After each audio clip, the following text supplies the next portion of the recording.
Some of you ladies might need to watch out. Y'all stay in the middle, you'll be just fine. But on this side of the fence, we got a total of 207 alligators. Now, all these alligators at one point or another did live in the wild, and they were just deemed a nuisance or a threat for one reason or another. Now, being deemed a nuisance alligator doesn't necessarily mean that you were a man-eater, but you were posed as a threat for one reason or another. So some of those threats may be borrowing household pets and just not returning them in a timely fashion. Or maybe you were just swimming too close to the local swimming hole and mom and dad, for whatever reason, didn't like this alligator trying to teach their kid how to swim. But ultimately, you're just being an alligator, living what we like to now refer to as waterfront property. So these rivers, creeks, swamps, bayous.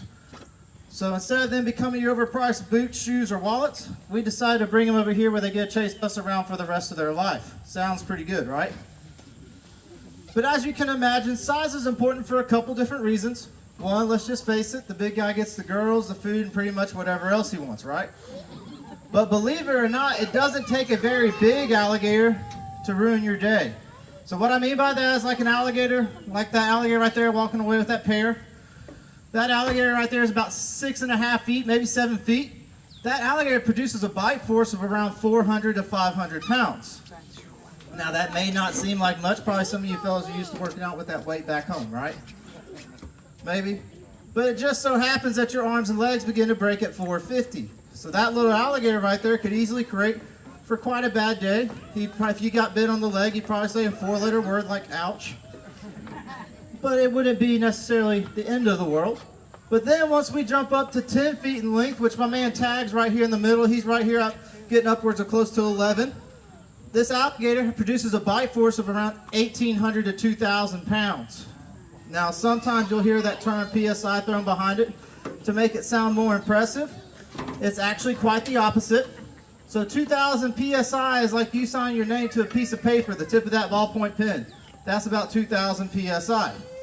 2,000 pounds of force would be the equivalent if we took that car that you came in today. We jacked it up 2 feet. I tell you, stick your head underneath the tire. Then we kick that jack up from underneath the car and watch it fall on your head. That is roughly what it feels like to get bit by an alligator out here that's 10 feet or larger. Now, believe it or not, though, there is an impressive upside to that powerful bite because they can only hold that amount of force on you for about 20 minutes. So, if y'all got 45 minutes to kill, things are fine, right? All right. Now we're starting to get some big guys coming. Come on. So, we actually do have both males and females on this side of the fence. Now, unfortunately for you ladies, you look just like the fellas, so I can't sit here and say, yep, this one right here is a girl, this one right here is a boy, just by looking at them. But there are a couple different ways that you can tell whether or not this alligator is actually going to be a male or a female. First, toss your wallet over the fence. Ladies always beat them to it. Secondly, you can actually physically catch this alligator, kind of reach in, check out the running gear if you know what I mean. And then last but not least, ladies, you just don't get quite as large as the fellas. So females typically get around 9, sometimes reaching 10 feet in length. Never has there been one recorded at 11 feet or larger. As to where males can get upwards of 13, sometimes even reaching 14 feet in length. So if you see an alligator like my man Tag here or larger, I can guarantee it's a male here in the park. Otherwise, it's about a 50-50 guess.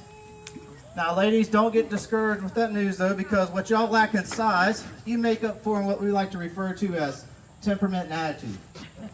Good example, our meanest alligator is actually up here on the bank right now. That's her. Due to her lovely temperament and attitude, we just call her Hillary. When she shows up, I usually try to keep my distance. Today, she's being pretty good, though. But one of these reasons why this is not the most exciting feeding show, and also, ladies are poorly represented. In fact, I only see about 2 females up on the bank. And that is because we have wrapped up that special time of the year that we like to refer to as alligator wrestling season. Parents, you know what I'm talking about. Well, come on, Stuart. So what's been transpiring is all these larger males, these males like Mighty Mac, some of these fellows over here in the back I'm going to get to in just a second. They have been establishing territories throughout the swamp, trying to impress the ladies by fighting off rival males. Go figure, fellas, alligators fight over girls and food, who would ever thought? And then ladies, you are actually, right now, y'all have established a nest where you have deposited on average of 35 eggs in that nest, and you will sit there and guard that nest for the next 65 days, ouch, that it takes for those eggs to hatch out. So you will not venture too far from that nest. You are strictly just trying to hang around, provide overwatch. She falls for that all the time. All right, y'all ready to break out something big? Where are you going, Tags? He's like, I'm out. I just wanted a piece of rib.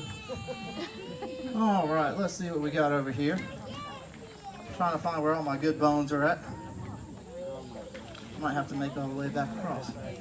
But looking at these animals, they may seem pretty slow and lethargic. Now, if you thought this, you'd be sadly mistaken. All these alligators are actually capable of producing a land speed of around 20 to 22 miles per hour. Now, I don't know about y'all, but that's faster than I run. So the key is just to trip the person beside you and things are fine, right? But luckily for us, they do not use this impressive land speed to try to chase things down on land. They are more of an ambush predator right here at the water's edge, where they're going to wait for that said creature to come by, grab a drink of water, lunge out with that powerful tail of theirs where they can consume them. Now, I heard some of y'all got a little excited when I grabbed out the leg. Are y'all hungry? Y'all want to take that home? Don't ask what it is, just cook it. So in case you are wondering what we feed, about 90% of our diet here consists of feral hogs or wild pigs. This is obviously a deer leg. It was just one of those slow deer, you know, the ones that can't get quite across the road fast enough. But feral hogs are a very bad invasive species. They're not that tasty to eat this time of the year, but it just so happens our alligators like to eat them, so it works out well for us. Largest pork recycler around. But in the wild, the vast majority of their diet consists of feral hogs, actually about 80% consists of turtles. Hard, crunchy outside, soft, gooey center. Making me hungry just talking about it. How about y'all? So this is my man Mighty Max right here. Mighty Max is our second largest alligator. He's this guy with the pink eyeball.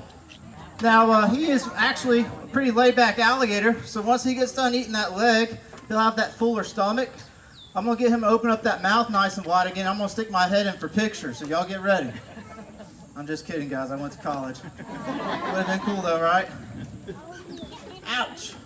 So physically, these guys cannot chew, so everything they eat, they crush and swallow whole in its entirety, where they actually produce enough hydrochloric acid in their stomach that they'll be able to break down